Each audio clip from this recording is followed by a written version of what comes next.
Meanwhile, on the comic box. Bum bum bum bum bum bum bum bum bum bum bum bum. Bop bop bop bop bop doo doo doo doo. Skiddly diddly bop bop. The comic box. Comics. Hey everyone, welcome to the Comic Box, part of the Geek to Geek podcast network. I am Rob, your friendly neighborhood comic geek. With me once again is the... Oh no, I didn't come up with something. Wait for it. The libacious Liam O'Rourke. I like it. That was good. I don't... For off the cuff and totally on the fly, I like it. Yeah, libacious. That's a word, right? It is, and not one that you frequently get to throw into everyday conversation, so yeah. Kudos to you. I mean, is that like libation? Like, if you're libacious, does that make you thirsty? I think perhaps it's meant to have a bit of a connotation of enjoying the libacious spirits, as you might put them. That would be my thought. I love it, the fact that I believe it's a word, but I don't know what it means. All right, here we go. I just typed it in. An act of pouring liquid as a sacrifice as to a deity. They offered a libation in the temple. A liquid used in a libation. Oh, no, that's the definition of libation. I don't want libation. I want libacious. With lots of celebratory drinking full of libations. Okay, it was exactly what I thought. Yeah. It was libacious. All right. Oh, but no, that's Urban Dictionary. Is this not a real word? It's got to be a real word. I mean, I have libation, libacious. Well, now I feel like a bad writer. Did I just come up with a word off the top of my head that didn't exist? That's how words get invented, though. Yeah, that's how Oxford updates itself every year. Yeah, there are people who are paid to do just that. Adjective, libational, libationary. No libacious. Yeah. So then you're the libationary? You are a liquid that gets poured out? You know what? Let's just start the show. How about that? How about that, Liam? I'm looking at my time. I just spent 3 minutes talking about absolutely nothing and trying to figure out the definition of a word that I didn't even apparently know was a word and yet assumed was a word. And look, I'm still dwelling on it. Hey, weekly geekery. Well, no, wait, I'm sorry. First, here's what we're going to talk about this week. This week, we're going to talk Lego Batman. I ended up going and seeing Lego Batman on a whim with the wife, and I will be talking about that. And then we will be discussing the NBC, right? The NBC show. Yes. Tentatively. Powerless, based on the DC universe. And we will also have a special appearance with an interview segment by Void from the Geek to Geek podcast that we have in here. But first, the weekly geekery with the weekly geekery. That was awful. Liam, what'd you do this week? Well, I played some more Rocket League, which is my favorite game. I will have to say that we like to throw our handles out there into the ethers for various social media. Yeah. My gaming handle for Steam is Crotch Niblet. Crotch Niblet. So anybody who plays Rocket League, feel free to look me up. There is actually a thread right now on the Geek to Geekcast subreddit, reddit.com/r/geektogeekcast, where people are sharing their gamer tags for Steam. Sweet. And because for, Battle.net for Blizzard games, they have the weird number that comes after everybody's name. Yeah. Which allows you to have, I think, whatever name you want is kind of the idea. Yeah. But then you're given a random number that goes along with it. So you can also go and throw it on there, and everybody else can go and do that. Now, you say that's your favorite game, just your favorite game currently, right? I wouldn't assume that's your favorite game of all time. Yeah, definitely not. It's my favorite game to play currently, and I don't play a lot of online game in general. So this has got me kind of like back into that community of playing online with other people again. Okay. And Rocket League is soccer with cars, right? Is that the base of it? That's essentially it. There are other gaming modes, including like basketball and hockey. But then there's also a gaming mode called Rumble, which is like playing the soccer game, but you have all these tools and weapons and such that you can use, like a suction cup to grapple the ball with, or like spikes to be able to catch the ball and have it stick to your car, or like, a turbo boost, various things like that allow you to have like a temporary use item to give yourself an advantage. So it adds another dimension to the game, because especially with the suction cup, the ball will go hard in one direction, and then somebody suction cups it and yanks it completely in the opposite direction with all that momentum. So you never exactly know what's going to happen, so you kind of have to, really play, as you would say, on your feet. But yeah, it's a lot of fun, and I have a few friends and a few coworkers that I have on there. I've actually befriended a few people by playing the game and having a general conversation going in the team chat, and having a few laughs with one another. So yeah, it's a good time. Okay. Did you get to any reading? Did you read any more of the Runaways? I read issue 7, but I did not continue from there. Okay. That's on the docket, as you would say. Anything else that you did this week that was exceptionally geeky?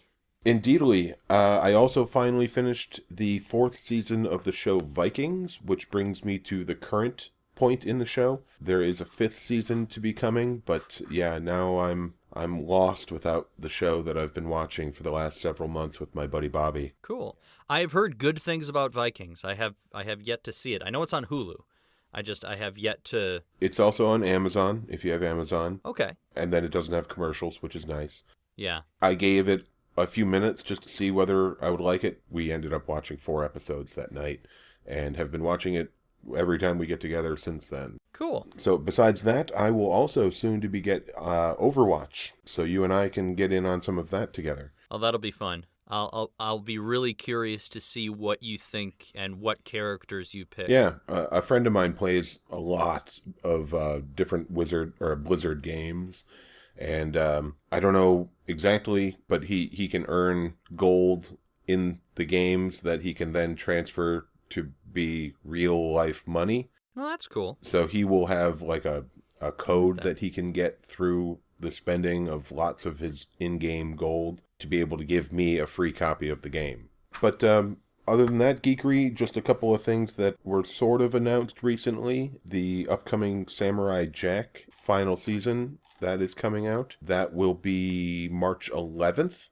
2017 that begins, so that's only a couple weeks away, and very looking forward to that. From the promotional artwork and everything that they've put out so far, it really seems like it has the same spirit. It's been a few years since the show went off air, and what we get to see now is definitely a more mature series. It's not as much geared for children. Originally, all his opponents were pretty much robots across the board, so that he could dice them up, and it would be oil everywhere. But it appears, at least through some of the artwork we've seen, that he may be covered in blood in one of the drawings that were shown. So it seems like we might be dealing with a more mature series now to finish the last season and to really finish the story arc.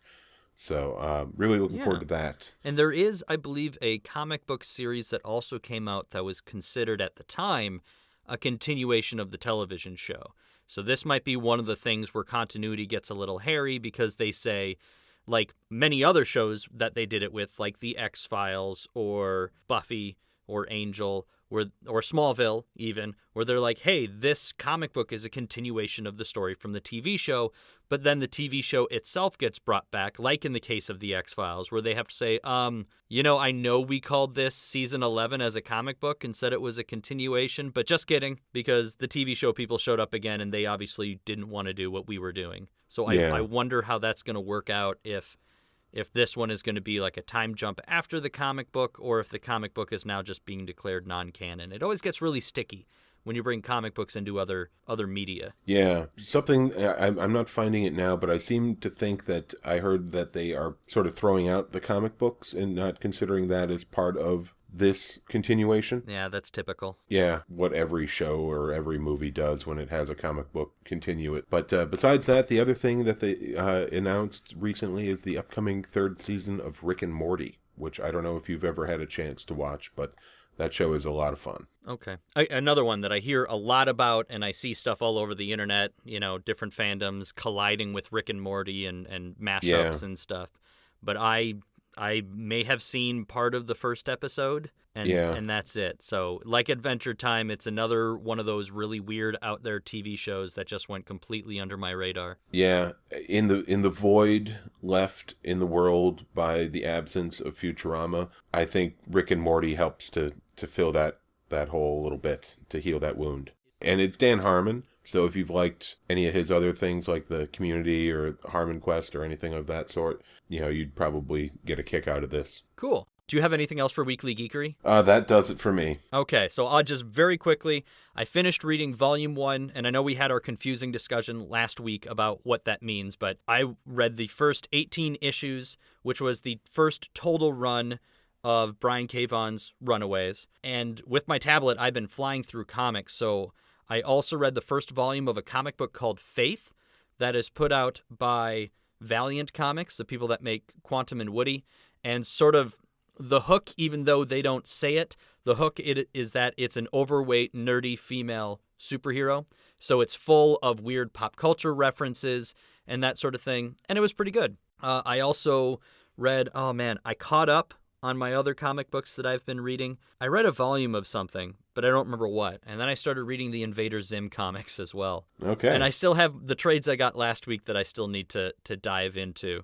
So I have comics to read, but I've been enjoying that. Any free time that I've had, I've kind of stopped watching anything that's not a Lord of the Rings movie, because I am officially, and it'll come out, well, I'll be doing this rather, I think the day after this podcast comes out, if I get this up on Saturday. On Sunday, so 2 days from when we are recording, I am going to be a panelist at a local Tolkien convention. They're doing a one-day con, and I will be on 2 panels, a what-if panel and a airing of grievances panel where people are going to complain about the movies and how they treated the source material. So I have been studying up. I've been reading Lord of the Rings wikis. I started listening to a podcast called The Tolkien Professor. I got through the first 2 Lord of the Rings movies so far. I haven't touched any of the Hobbit stuff because I don't feel that's necessary. Nobody does. So that's what So that's what I've been watching. As far as listening to, I keep forgetting to mention this, the Adventure Zone podcast. I got turned on to it first by Void, who's mentioned it several times on the Geek to Geek podcast. Joe over on Geektitude has also mentioned it because he got into it from Void's suggestion. And I am now on episode 20 of this podcast. I've just been flying through it. It is a bi-weekly podcast where 3 brothers and their dad, it's a D&D game, but they're brothers and their dad, and they're all complete idiots and having a good time with it. And I've never played Dungeons & Dragons, so it's the first time I've listened to a playthrough of Dungeons & Dragons, and it's entertaining. It's a good time. Yeah. I'm in the process of getting a game going with my coworker, or my friend Bobby and his coworker. Okay. I have a elvish nobleman who is the third-born bastard son of, the highest ranked nobility of elf possible. So I'm looking forward to seeing how it's going to roll out. I will say, when I was in, 7th grade, 6th grade, I did play, there was an entire summer that was dedicated to a tabletop game similar to Dungeons & Dragons that my brother came up with his friend, and they just called it Quest. And I think they used a D&D or a D&D book in conjunction with the booklet for the Nintendo Final Fantasy game, or one of the Final Fantasy games, so that the item list was very short. Okay. And so I did have a dwarf character, so I have done a version of Dungeons & Dragons, but I've never played it properly with all the extra rules and extra additions and all that stuff. Yeah, but I think you would enjoy it, because, you seem to enjoy other games, and you have a mind for fantasy and such, so yeah, I think you would enjoy it. After listening to it, I sent a message, I actually posted it on Twitter, saying that I want a G2G D&D. I want a Geek to Geek podcast network Dungeons & Dragons podcast. And Joe from Geektitude said he's down as well. I don't assume this is going to happen anytime soon. This is far from an announcement. I have no idea how we would get our schedules to sync up enough to allow us to do that on a regular basis. But maybe if we just do a handful of podcasts where we all spend one evening and just take 4 hours and then let Void edit it, because that's going to be a lot of multiple tracks to put together, and I'm sure he really enjoys it.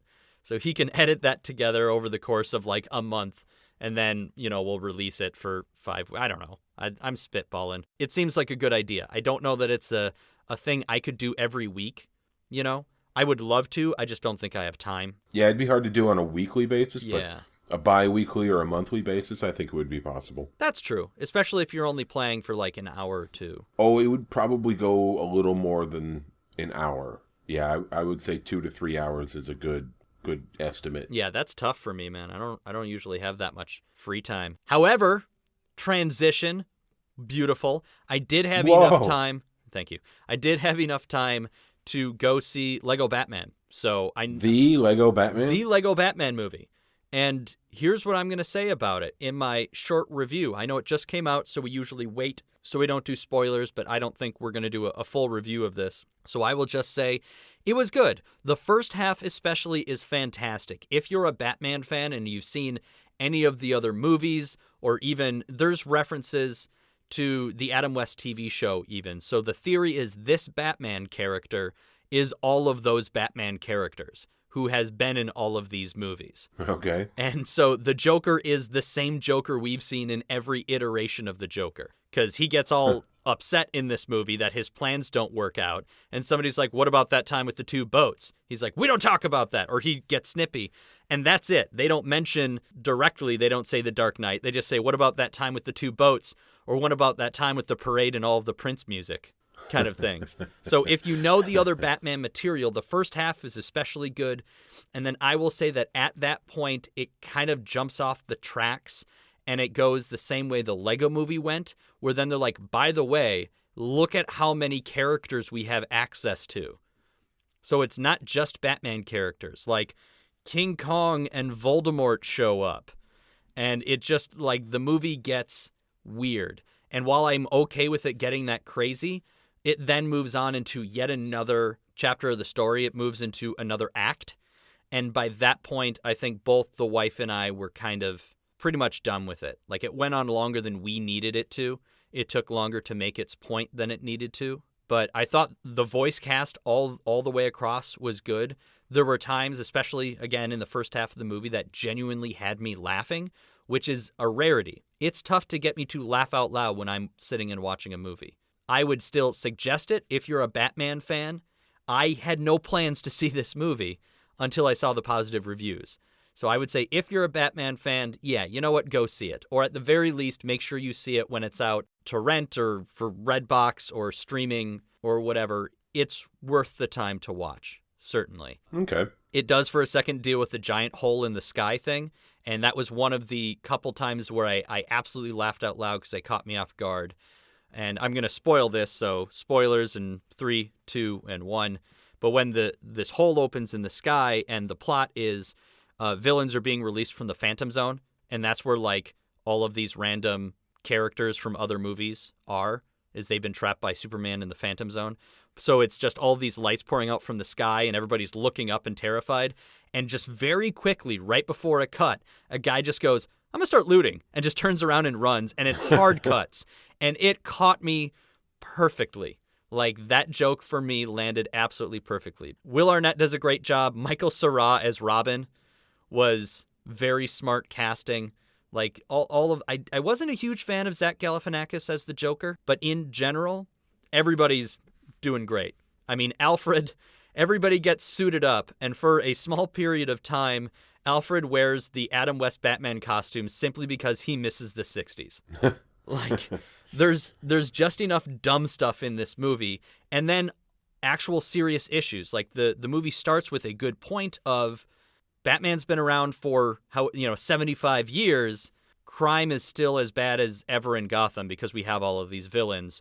So why don't we actually work with police instead of just hitting the button for the bat signal and asking Batman to solve our problems for us, kind of thing. So it starts with a genuine question that can be answered in a Batman movie. Is that whole, I mean, it comes back to it a lot in the comics, but does Batman actually help or does he hurt Gotham by existing? Okay. The one other main thing I will say about this movie is Billy D. Williams as Harvey Dent. He only gets like 2 or 3 lines. Oh. But it is the Billy D. Williams Two-Face. Billy D. So it's neat. It's just he doesn't get nearly as many lines as I would have liked to see. Is one of his lines an endorsement for Colt 45? It is not. They do not drop that joke. Oh. I know. In a children's movie, I feel like they need at least one malt liquor joke from, like, the 70s. Yeah. It would be nice, but no. They got to grow up sometime, Rob. I know. So that is it for Weekly Geekery. Now what I would like to do, instead of a news segment, is I want to cut over to that interview. Last week, I called out Void from the Geek to Geek podcast as our resident podcast network video game news expert, I suppose, because he has the Video Game News Now podcast, or did. It's on hiatus right now. But I called him out to explain to us what the heck this Avengers project thing is, and he responded right away. Like the next day, he had heard the full podcast and said, let's sit down and let's record. I got something to tell you. So I have that interview. Are you ready to go for this one, Liam? Let's go for this one. All right, throw to the interview. You go ahead. I'll let you do it. Bum bum bum bum bum bum bum bum bum bum bum bum bum bum. The interview.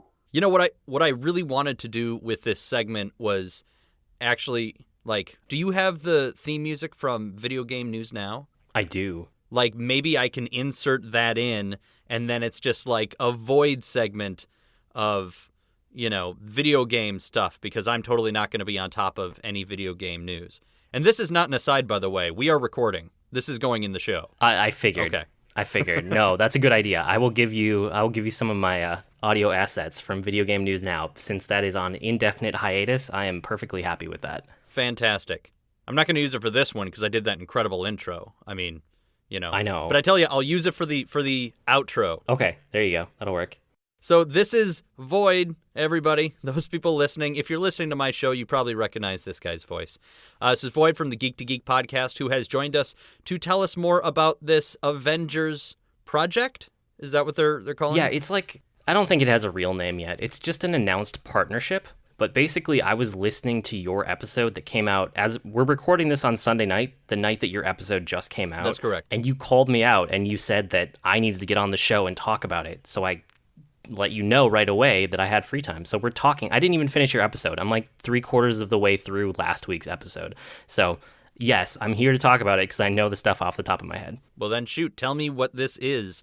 All I know is Avengers and video gaming. Yeah, okay, so let's talk a little bit about historical context, right? So this partnership itself is between Marvel and Square Enix.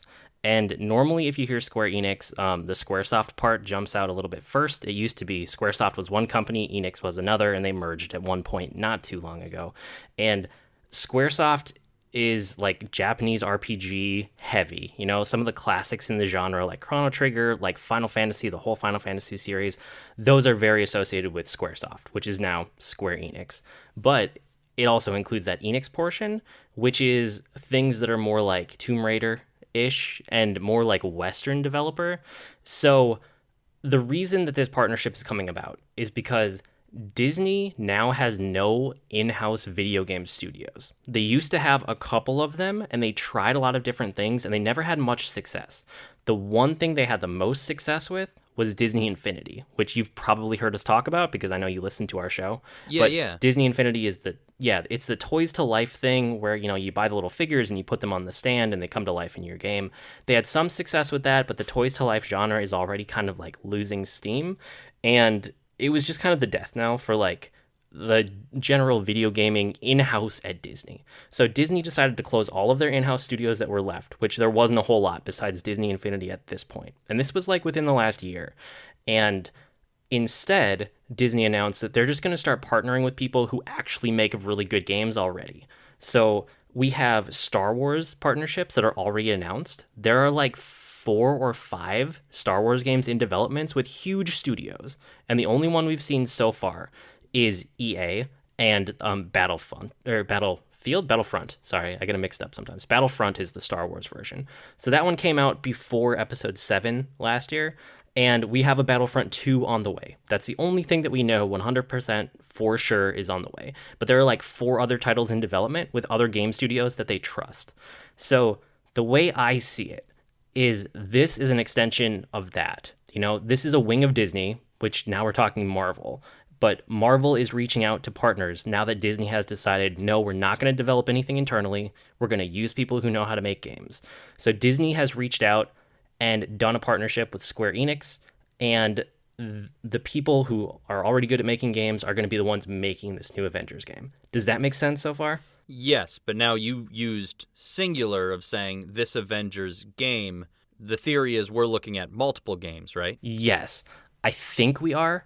They only talked, like, they didn't even talk details, but the way they were talking about it was, the first game will be coming blah, blah, blah, blah. So it's probably one game that they're going to push, and then there are more in the pipeline somewhere down the way. Okay. So what does this mean for me as a comic book fan? Does this mean I'm going to get a series of Avengers RPG games, or is this going to be like Star Wars where we can expect all sorts of different games of different genres rooted in the MCU? So there's a couple things going on. One is that this is not the only studio that they're partnering with. There's also, and I'm not going to remember off the top of my head, but there's another studio working on a Spider-Man game that's been announced for PS4 and probably other modern consoles. That is coming out sometime in the next year, roughly. I don't think it actually has an official release date, but that one's been in development for a while, and that's a different studio handling it. I don't know if that's going to tie in with this at all, but it's definitely the same idea as Star Wars, where they have multiple studios working on multiple different games. But I guess another little piece of historical context is that this is not the first time that Disney has worked with Square. They worked with Squaresoft, which, now they're still working with them as Square Enix, but they made Kingdom Hearts, which, have you ever played that game or heard of it? I know of it. It's the guy running around with the anime hair and the giant key and the Mickey Mouse shoes. Yeah, it's basically sitting somewhere between a Final Fantasy and a third-person action Disney game. Right. It's like a new original setting that they made that blends, kind of anime-ish, Final Fantasy-ish characters with Donald and Goofy and the whole Disney universe. Okay. So that's probably one of the reasons they felt secure in this partnership, because they've already made a ton of Kingdom Hearts games with them, and they are happy with the result. And this is going back to the studio, but they're going back to a different wing of the studio, right? So that was the stuff that they were doing with the Japanese teams that are in charge of Final Fantasy. And this partnership between Marvel and Square Enix is actually going to Crystal Dynamics and Eidos Montreal. Eidos, I always forget how to pronounce their name, but Crystal Dynamics and Eidos Montreal. So Crystal Dynamics is the studio that does Tomb Raider, and they've always done Tomb Raider, all the way back to, I think almost all the way back to the original ones, original PlayStation and all the PS2 games. And then Eidos Montreal does more open world-ish games. So most recently, what you might know them for in the last couple years would be Deus Ex Human Revolution, Deus Ex Mankind Divided, which are, third party or third person, kind of sometimes first person, but they're RPG, almost open world, kind of Western developer. They bridge the gap there between those different genres. So these are the studios that they're handing it to, right? And in handing it to them, I think it's kind of signaling the kind of game that we're going to get. So all of that to get around to saying we're probably going to get some kind of third-person action game out of this. I'm pretty sure that's the way that they would go, because that's all the expertise that these studios have. If you look all the way back, even Crystal Dynamics, you look back to some of the things they've done that aren't even Tomb Raider. They did Gex way back in the day. They did the Legacy of Kain games. Almost everything they've done is third-person action, and it seems like that would be a good fit for the Avengers, just off the top of my head. If you would compare that to other options like first-person or I don't even know what other genre you would go with. But, if you're just kind of thinking about a superhero game, third-person action is kind of a sweet spot to be in, don't you think? Yeah, it seems like the way to go would be either that third person or the, was it Marvel Alliance? And then there were X-Men games as well that were almost sort of top-down multiplayer games. Do you remember the ones that I'm talking about? Yeah, I know exactly what you're talking about. And that is the other possibility here. It could be a top-down, almost isometric, something along the lines of, some of the most recent Marvel games that have come out, or a Diablo almost, right. A dungeon crawly, but with superpowers. Because Crystal Dynamics has done a few other games. They've done Lara Croft and the Guardian of Light, and then Lara Croft and the Temple of Osiris, which are just like that. They are those isometric multiplayer, like, I think they're kind of co-op-y, trying to get like through a dungeon together by using different power sets. Right. So it could go that way, but I'm pretty sure it's going to be one of the two. We're either going to get like third-person action game, AAA, huge budget, or we could get a cool little multiplayer, combine your powers in like an isometric overhead game. That's my general takeaway from it. Okay, so as a video game, compared to myself anyway, I play video games, but not as much as you, and I don't try as many different types of games as you. Seeing this and seeing these developers being involved with a property as big and as popular as Marvel, and assuming that unlike previous comic book video games, which have not been very good, especially ones tied into movie properties and stuff, is this something then that you would be comfortable telling people to be excited about, or is it still a cautiously optimistic, sit and wait and see what comes out of it sort of thing? I think it's cautiously optimistic, but I'm also... I feel pretty good about it because the last few games from both of these development houses have been really, really good. And the Tomb Raider ones especially have been complete reboots of the series, and I love what they've done with the reboots. Even if they're not like exactly my kind of game, it's obvious that they weren't afraid to kind of start from scratch and make something that works for a modern audience and get away from the legacy of what it used to be. And I think superhero games are at the point where they need to do that exact same thing. They need to question the premise of every superhero game before and not just make it a generic one.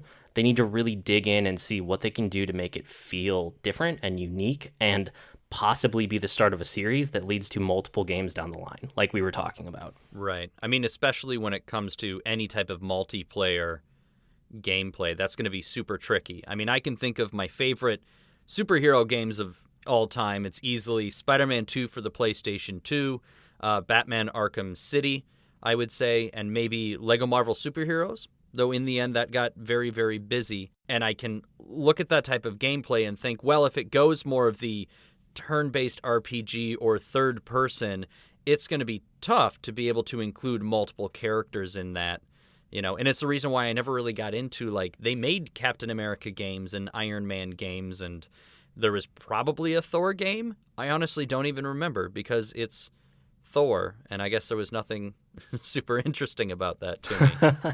Yeah, I think that, it's going to go one of three ways. It's going to be either, big blockbuster AAA, just third-person action game, and that would probably be single player. Just pull out all the stops, add tons of scripted special events in there, just make it like bombastic, like a big summer blockbuster, but in video game form. And that could be a really fun game if they execute it well. It could go more towards the multiplayer, in which case I bet we're going to get something that's more isometric. It'll be more hack and slash-y, but they might take it a little bit more towards the puzzle end where you have to combine different heroes' powers to be able to get, from point A to point B with like different power sets and how those are used to solve puzzles almost in the game. The third way that I think they could take it, and I feel like this one has the potential to be the most interesting, but also the potential to fail the biggest, is take some inspiration from Deus Ex and apply that to the superhero genre and run with it. So Deus Ex, if you don't know, is like, it's an open world game. It's not a huge open world. It's like isolated to smaller areas, but the world is completely and utterly fleshed out, like you can walk into all the buildings, you can, hack into all the terminals, you can like read about all the news that's going on during any day. Like there's so many options and so many approaches in that game. I don't think it would work to have that small isolated open world for a superhero game. But if they took some of those ideas of fleshing out a real world and making it like a big open world for a superhero to move around in, I think that could get really interesting because we haven't really seen anything like that before. The closest we've gotten to that is maybe the horrible, horrible games like Superman 64, which is notoriously one of the worst games Yes. ever. Yes, it is. And I honestly, as cool as that would be, I don't know that we'll see that. I think that might be a little too pie in the sky because you have to keep in mind who the audience is for this and what Marvel and via Marvel Disney really wants to do is sell toys and merchandise to boys. Yeah. And by having a video game that is so fleshed out and so detailed that's aimed at a completely different sector of their fan demographic, if you will. I could see it very much more being something that they're going to say, this is going to be great and huge and big, and you get to play it on your tablet, or if it's a video game, I could see it being more of a top-down, Uni-Captain, very much basically a Lego Marvel game, but not a Lego game. Yeah, I mean, the studios they're going for here, I don't see it being a tablet game. I don't see it being a phone game. Okay. There would be better studios to pick for that, like especially at Square Enix. They've done a bunch of games it's basically the Go series. So they had I think it was Lara Croft Go, and they had Deus Ex Go, and they had Hitman Go. And those are fairly solid iOS games and Android games. So if they wanted to go the mobile route, they would hand it to that studio instead, I think. I mean, this is all speculation. I'm pretty sure this is going to be modern consoles, so we're talking PS4, Xbox One, and then probably PC. But I also think that you're right. I would love to see them take the approach of what does it look like for a superhero to be in a fully realized open world? But I also think that's the least likely scenario. I think the most likely scenario is that big budget, AAA, third-person action game with lots of scripted, huge events, it'll feel like a film, it'll tell a story, it'll leave a good impression, you'll play it in 6 to 8 hours, and then you'll be done with it. Yeah, I mean, story-wise, I could easily see it being, this is what takes place in the Avengers universe between movies or something like that. Because the way Marvel does their movies is it's almost in real time that they advance. So between the first Avengers and Age of Ultron, they became a more cohesive team and they trained together. And that's why at that very opening scene, we're seeing them in action already as a cohesive unit. So I could see them filling in the gaps, but I'm trying to remember this trailer. Didn't it show their armor and the hammer and wasn't everything kind of laying around? Wasn't it almost like a post-apocalyptic looking image? Let me double check. Oh, yeah.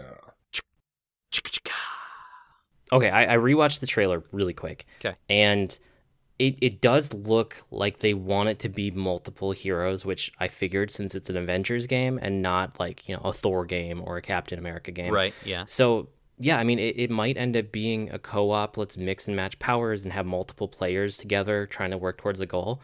But I still think it could be just a third-person action game where different levels see you taking the role of different characters, And then you have to bring them all together in the end. Because it says reassemble, so it must be about bringing the team back together. And, I mean, it would say assemble if it was the first time. And who knows if this is, in the movie universe or if this is its new side thing that doesn't really tie directly into the movies. Sure, yeah. Who knows? Cool. Thank you for that wealth of information. Yes, rampant speculation. I'm glad to help. Yeah, but that was so much background. That was so much more than I thought we were going to get. I was expecting more of the lines of this company does this. I don't know. Wait for it. It's going to be a year and a half. And instead, we got this wealth of info. But that's why I called you out. You're the man with the info. The man with I have a lot of video game information in my head that I don't always remember that I have until things like this come up, and then I'm like, oh yeah, I know all about that. Apparently, I guess. Yeah. But no, it's always fun. It's always fun to come on the show and talk about whatever. That's being the friendly neighborhood video game geek. Yes, perfect. I love it. As you have all of that. Well, thank you, Void. Everybody, go and listen to the Geek to Geek podcast. And you were telling me before we recorded, so you can lay it down here as a teaser. What are you guys talking about this week? This episode will come out after your episode. That's sort of where we seem to be falling in as far as our schedule goes. Yes, we ended up talking about YouTube and if we even really watch YouTube and how we consume content on YouTube. And it got us talking about kind of different ways we consume media and I don't know. We always tangent, which is always fun. But that was kind of the core of this episode. And then we started talking about a bunch of video games and books we read. And we always do our weekly geekery. That's always like my most favorite part of the episode is just talking about what we were into that week. Yeah, it's so much fun.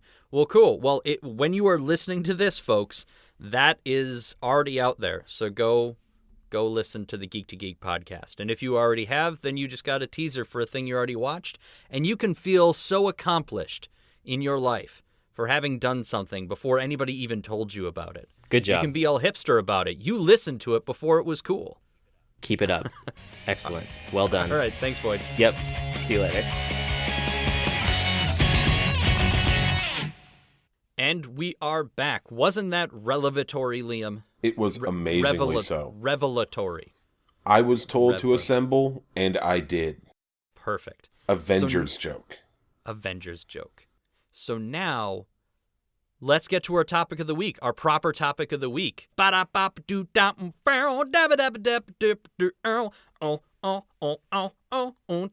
of the week. And our topic of the week this week is Powerless, the DC-based sitcom from NBC. I didn't bother going in and writing down creator names and that sort of thing. I just watched it and came ready to talk about it. But you said you had some notes on it. So I am going to let you lead this one, Liam. What do you got for us? I just wrote things down as I was watching it. Charm City, that's the name.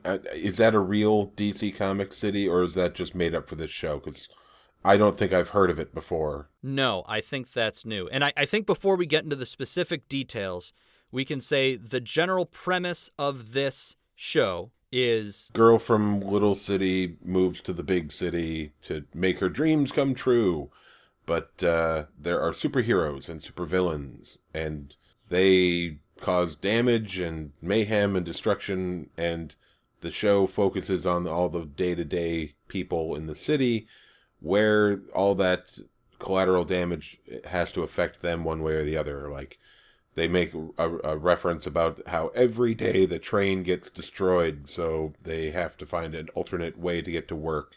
So people are late every day, and nobody thinks it's a big deal. Right. And our entire cast, our entire show seems to take place in this Wayne-owned securities. So this Wayne subsidiary that focuses on creating products that help people in the event of some of these fights. Their big seller and their only seller was an anti-Joker Venom thing. So think EpiPen, but it saves you from Joker Venom. Available in fuchsia, and what was the other one that there was another slightly different shade of Amethyst, purple. Wasn't it?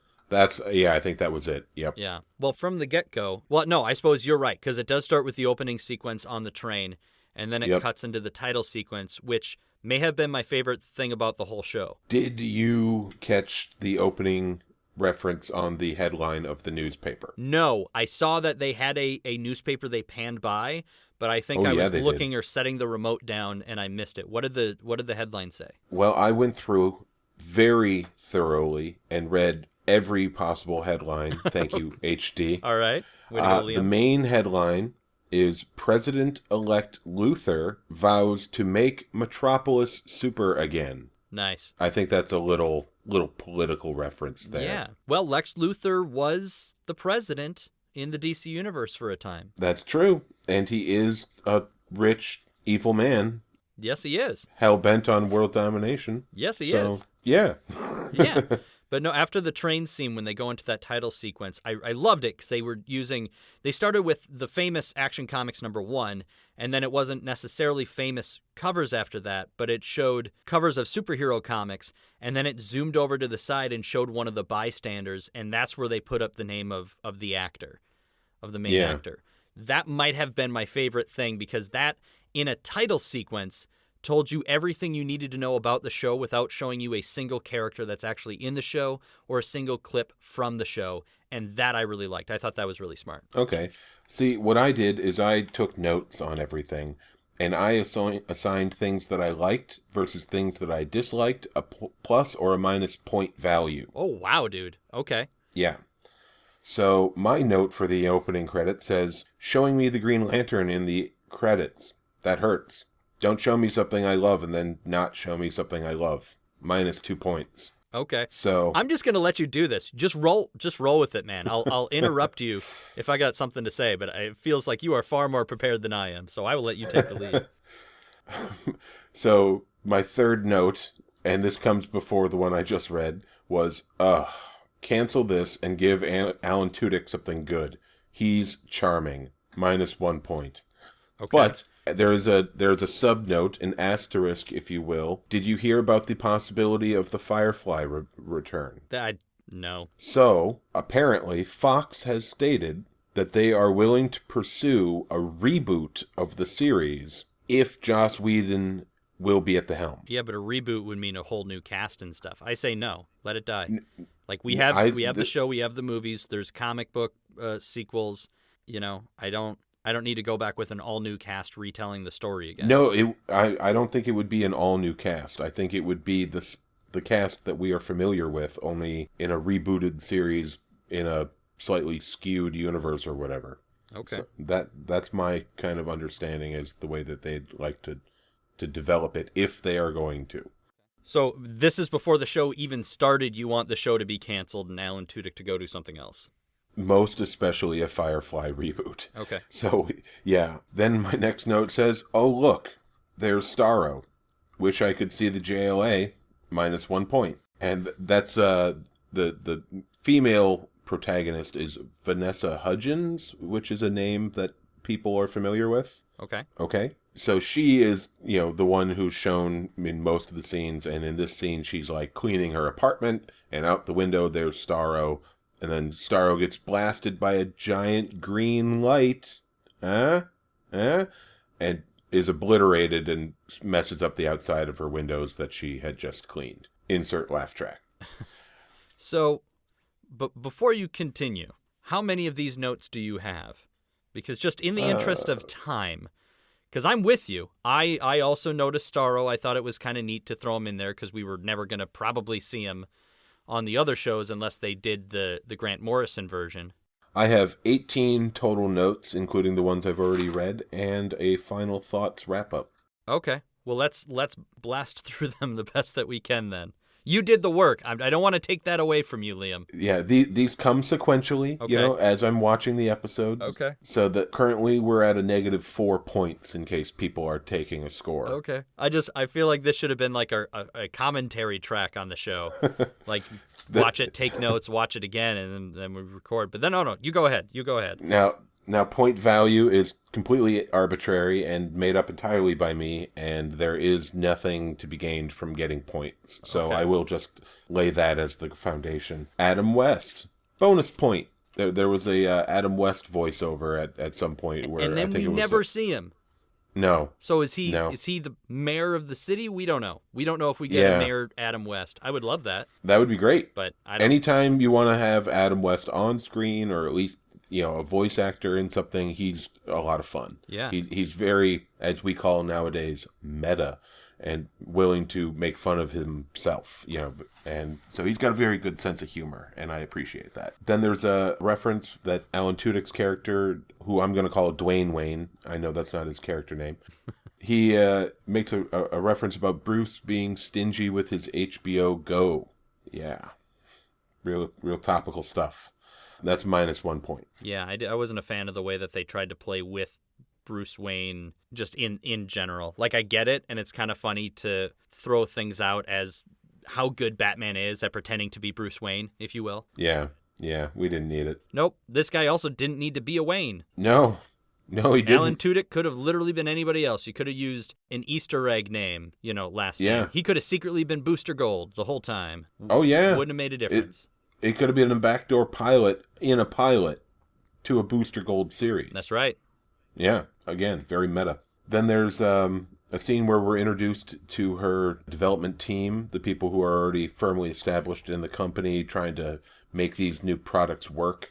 And I guess mainly what they do is take a Luther company product and try to make a cheaper knockoff version of it. Right. So we are seeing someone testing out a suit that inflates to be able to deflect a blow or some falling debris or something like that in case of a superhero emergency, but it's good for one use only. And one of our characters named Wendy comes up and sucker punches the guy wearing the suit right in the gut.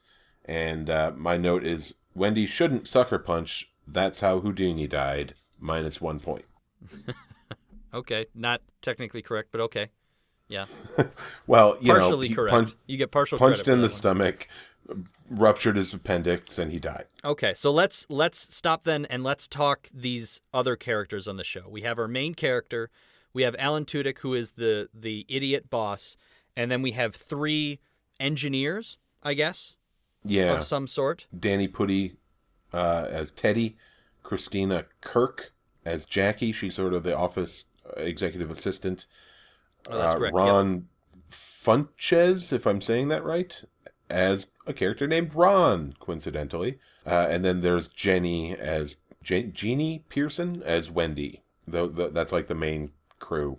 Yeah. So. And as far as I could figure it, they were bad approximations of Brooklyn Nine-Nine characters. Okay, I'll defer to you on that one because I haven't happened to have watched that show. It's a good show. But it's just basically That's what you have the main character in this one is the girl who tries too hard and is super perky. Reminds me of the main character from Don't Trust the Bee in Apartment 23. Okay. Where it's just, I'm the ultra perky girl who's a little awkward because I care so much and nobody else cares, but that's okay because I do and I'm a go-getter. And then you have kind of some stereotypical characters, the assistant that doesn't care. Yeah. Hilarious. The just mean girl in the office who's just Wendy. Cold. I don't know if the engineer is as stereotypical necessarily, but he's very much like just that other character. It's the same issue you were kind of talking about with Guardians, where if everybody in the show is comic relief. Yeah.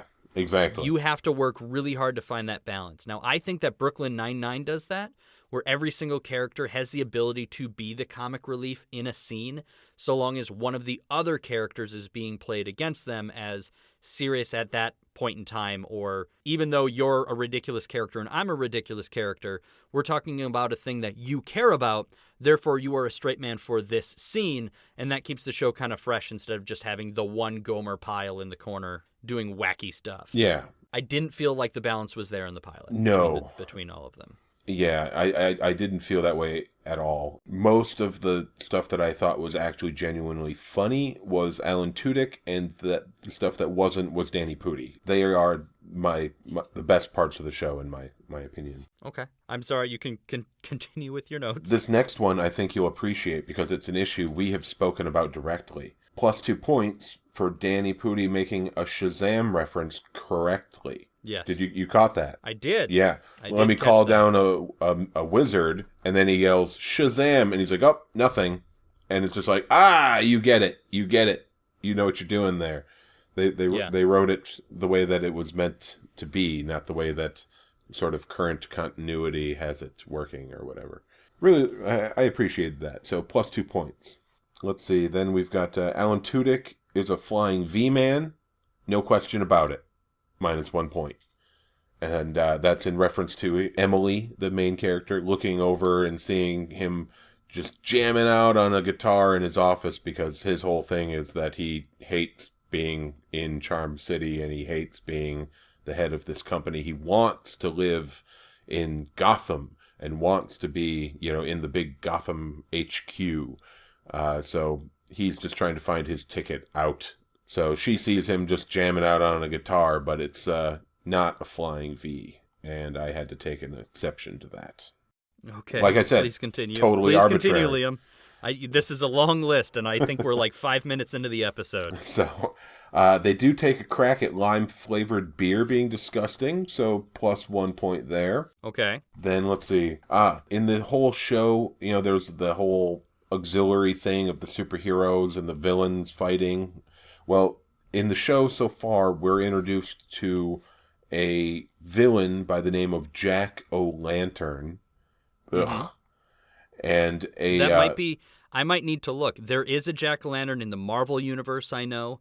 I do not know if there's a Jack-o'-lantern in the DC universe. I apologize. My nerd cred might have just failed a little bit. I really hope this isn't a real character. There is one in Marvel. Yeah. Because that's where I think the Hobgoblin initially gets his stuff. I think you're right. Yeah. Jack-o'-lantern. Mm-hmm. And we're also introduced to a female heroine by the name of Crimson Fox. So we're shown them battling it out a couple of times. So Crimson Fox is an actual character. That is not what she looks like, though. Though I don't know that they could actually do the real Crimson Fox's costume because it is ridiculous. Okay. Please continue. So the note that I have that I'm making the point of is that I know it's not the focus of the show, but the Jack-o'-lantern is the worst looking metahuman I've ever seen in any TV show or movie. And here is some of the nominees that were bested by his performance as the worst. Mantis. Remember Mantis from the 90s? Yeah. Yes, I do. Remember that awful 1990s Captain America movie featuring the Red Skull? And the rubber ears. Yep. Of course I do. He's worse than them. Remember the Guyver? Yeah, the Guyver. Yes, I remember Guyver. Man, yes. He looked amazing.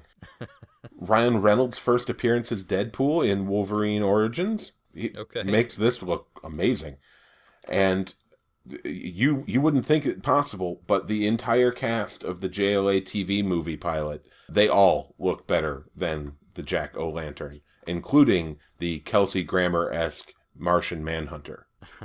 Okay. I'd say I have that on VHS. I do have a bootleg of that Justice League movie. It was like the greatest thing you've ever for shown TV. to me. So yeah, it was amazing. Yeah, they didn't put a lot of effort into it. Side note: there is a Jack-o'-lantern in DC lore, but it looks like he was a hero representing Ireland in a group called the Global Guardians, and he did not look like this. Okay. He flew. He Thank didn't goodness. fly on anything, and he had a purple mask and like a green bodysuit. Yeah, because this guy looks like Ace Ventura wearing the chicken skin, making the Silence of the Lambs reference.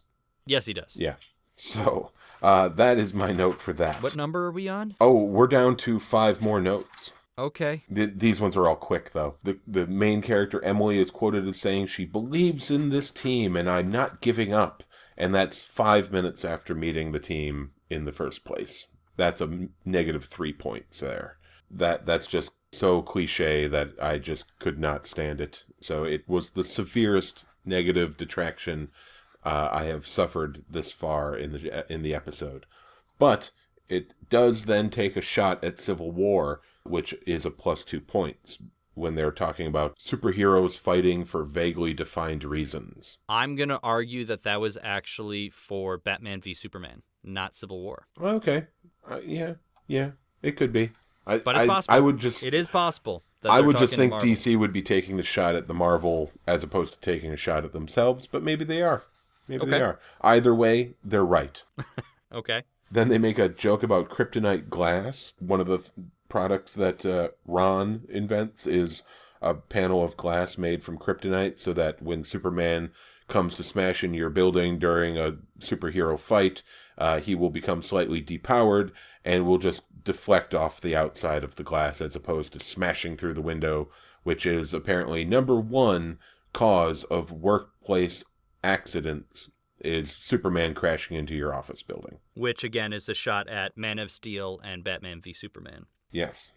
But then they ask something about when you need to be helped when you are inside of one of the buildings with the kryptonite glass, and the guy's just, oh, I did not think of that eventuality, and he just drops the glass and it shatters. So I thought that it wasn't a huge gut buster, but it made me chuckle, so I gave him a point. Okay. Then Wendy makes some sort of a sex robot. Yeah. And then they bang it to pieces, apparently. That seems to be the insinuation. And here's where I'm going to say, if this was the type of humor the show was done, if it was like an Archer, like where everybody is a Kruger and they're all making these really weird, I would watch the hell out of that show. Yes, absolutely. Okay. Like if they're that crazy and making these really insane items, because the show it's brightly colored to make it seem more comic booky. Very. I did not like the direction. The direction was No. They were trying to make it comic booky and they did a really bad job. And I thought some of the editing could have been better as well. I thought some of the timing of the cuts weren't great. As much as that's sort of a haha sex robot, whatever, I did like where the one engineer is like, you know how everyone wants a sex robot? And it was one of those like, if that's her character, perfect, but then it wasn't consistent. Yeah, exactly. So I didn't give any plus or negative to that just because it was kind It of just was. It was just worth noting. Yeah. And my last note is the thing that actually wins the episode over into the positive category. The ending of the episode, they come up with a product that is amazing. It detects the jack-o'-lantern through his smell signature and is able to alert you to his presence before he shows up. And this is a big hit, and they show it to Dwayne Wayne, and he brings it up to Bruce, saves the day because they were going to close down the whole company, whatever. And so he is forced to remain there in Charm City, heading up the securities division because he was so able to inspire his employees to create this great device, and thus he is a success. When really, of course, he would like to see them all fail so that he can go to Gotham. And he resigns himself to his fate with the phrase, "With great power comes living in a taint." And that made me laugh really hard. Several times in the episode referred to the city as a taint, and then ends it with that great quote, and I really, really laughed hard. I was not expecting to laugh this hard at any point throughout the entire episode, so that gets a plus 5 points. So okay. Wow. The episode ends in a plus 4 overall, and I'm amazed that it got into the positive category. Yeah. Yeah, I'm surprised you didn't take off points just for the stupid invention of a thing that detects supervillains by smell. Yeah, I was kind of like meh about that point. Yeah. And, of course, Batman then reappropriates it to be able to smell the Joker, and he's able to get arrested, and blah, blah, blah. But you would sort of think that Batman would already have something like that. We've already seen Batman use gadgets like that in other iterations of the character, but I don't know. Maybe this is a different boot on the character, so he doesn't have that technology already. Who knows? Okay, so final thoughts then. Final thoughts were that Alan Tudyk and Danny Pudi were the best parts of the show. Meh to the rest of the cast, and those elements could be put to use in something much better without the superhero nonsense. They could just get put into a straight comedy show and allowed to really utilize their talents to the full extent, as opposed to having to play off sort of a gimmicky premise. I might watch more of the show for Alan Tudyk, but I wouldn't watch it for any other reason. Yeah, I think my own thoughts, and now I did not look at who wrote the episode. I didn't look at who the writers are on this show. Ben Queen, the creator. Okay, well, point being, going into this show, my worry was you're going to try and make a sitcom out of something that inherently doesn't really make a good sitcom. And what we got was a sitcom set in a superhero world, which worried me. And the reason I think it didn't succeed is because it was written like a sitcom in a comic book world. Does that make sense? Like, if you had comic book writers on this show, or you had comic book people on this show helping you put in jokes like the Shazam thing, and somebody who would explain to you why you couldn't make a just kryptonite glass because this is nerd picking, but if kryptonite is that rare, then you don't maybe get to make that kind of joke, Yeah. Like some of those things, like do LexCorp, make fun of those things. That all of that is well and good, but the show could be set at what's that? They could set the show at Luthor Corp instead of having it be in a Wayne Enterprises subsidiary. Yeah, it could be a LexCorp thing. Now, I did like, and they didn't play this up enough. Like, if their whole thing is we're a Wayne subsidiary and the number one workplace thing is Superman crashing through buildings, because that's what happened in Man of Steel, is they went, Superman and Zod went crashing through the giant Wayne building, and that sort of kicks off Batman v Superman. So there's jokes and stuff that are in there, but they could either do figure out ways to do DC Comics deep cuts while making them accessible to other people. It was just basically you had a team of regular sitcom writers that had to try and figure out how to write a sitcom that takes place in a comic book world while keeping it comic booky in what normal people think of as comic booky, rather than just a world where superheroes exist. Does that make sense? Yep. Okay. That was sort of my end take, was like, I see what you're trying to do, but I don't think you're doing it hard enough. You're trying to just make a generic sitcom that just so happens to have the hook of superheroes when you could be making a comic book sitcom or a comic book comedy is what it should be. And it should, give me that Archer level thing. I mean, we did, I guess, kind of get that with Frisky Dingo. Yeah. But it's that sort of thing. Like Frisky Dingo was a comic book superhero comedy show that was ridiculous and went way off the rails. And that was fine. Like, it was a really entertaining show. Yeah. Versus here's your cast of 4 main characters. They're all kind of stereotypes. You get it. Okay, now let's move on. That said, I think I am going to watch the second episode because pilots are tough. You have to try and introduce your theme, all of your characters, and get a full story told in half an hour. So I'm willing to give a second episode a shot to see if they figured it out. Otherwise, no thanks. Not for me. Yeah. Exactly. Yeah. Well, is that it? Is that our that Powerless is review? That is our Powerless review. I hope that wasn't too long for everybody. Thank you for all those notes, though, Liam. Like, you're very welcome. Right on, dude. Way to get that pre-work out, as it were. In. Oh, yeah. That could have just been, I could have just left that. And when we had our TV show in college, we had a segment called the O'Rourke Opinion. I think I want to bring that back for this podcast. And okay. We can just give you... Yeah, we can just give you a segment to rant for 5 minutes on something. I don't know that I'll give you the however long you took with your list. It'll be about Blade Runner every day. Every week. It'll just be another, okay, you want to know about Blade Runner? Okay, here he goes again. You might just have to take like a 3-hour rant of mine and chop it into 5-minute pieces and just distribute those amongst the episodes. Just over the course of a year, you get one full rant. Yeah, exactly. Yeah, okay. Why don't you bring us into the end of the show, Liam?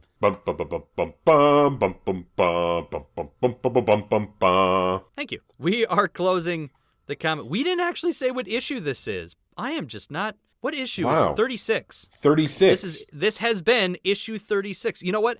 That's okay, because sometimes in comic books, you don't get the title of that comic and all the creators and stuff until the final page. That's true. So that's what we did this time. It was a comic book reference, not a mistake. This has been... Yeah. Meta. Meta. This has been issue 36 of the Comic Box. We are now closing the Comic Box. We thank you for joining us. If you like our show, don't forget to hit that subscribe button so you get us every single time a new issue comes out. We are part of the Geek to Geek podcast network. You can go to geektogeekcast.net and sign up for updates on all of the other Geek to Geek cast shows. Ratings and reviews are great.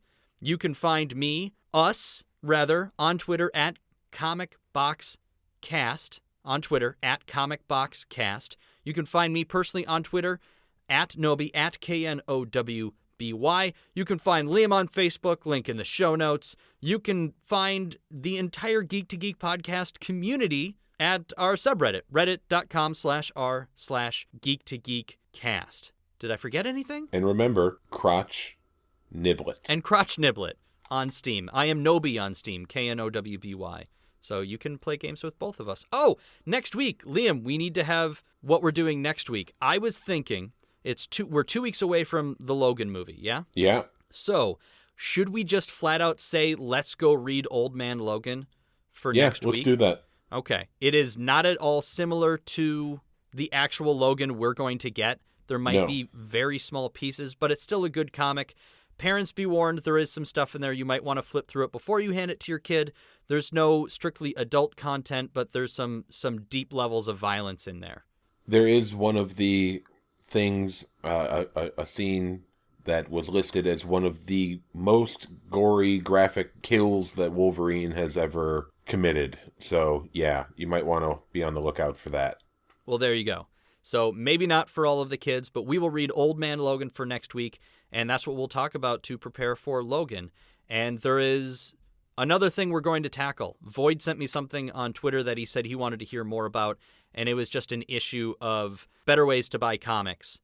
So we might dive into that as well. I don't want to pretend like I'm not reading the things that people send me on Twitter. So I've also heard that Super Sons is good. Sorry, just throwing that out there. I just got that as a Twitter message. So it's the Robin and Superboy comic book. Anyway, Okay. that's all for this week. Bye. Bye. Bye.